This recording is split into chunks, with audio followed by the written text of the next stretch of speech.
Eu queria pedir para todo o Brasil, na frente de todo o Brasil, desculpas a Marcelo Chamusca. Porque na entrevista pré-jogo eu disse para ele: Chamusca, é muito difícil para não dizer impossível. E ele logo me interrompeu, né? Não, difícil, impossível nada. Chamusca, desculpa. E o que você tem a dizer agora? O que está passando pela tua cabeça?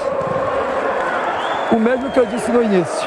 O impossível é só uma questão de opinião.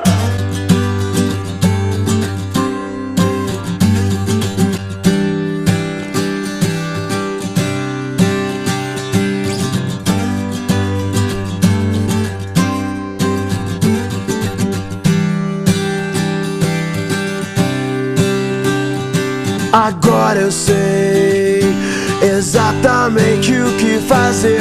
Bom recomeçar, poder contar com você, pois eu me lembro de tudo, irmão. Eu estava lá também.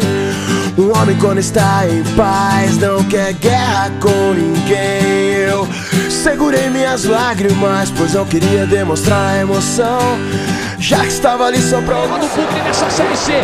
Alex Santana limpou, bateu, golaço! Meu Deus do céu! Gol do Bugre! Gol do Bugre! Meu Deus do céu! É do Guarani! Nunca mais alguém vai esquecer dessa noite! 23 de outubro de 2016!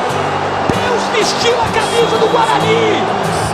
A camisa envergou tanto o varal que foi parar no céu.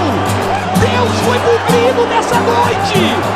Alex Santana, arrepiado até a ponta do pé. Não é pra menos, que bola, Pipico livre por baixo, emendada, bate na zaga, vai entrar. Gol do Bugre, gol do Bugre, gol! Do Guarani, do Guarani, do Guarani!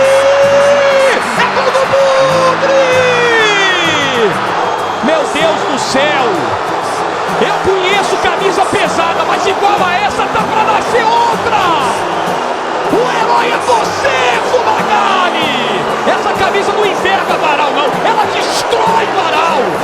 Ela arrebenta com o varal! 4-0!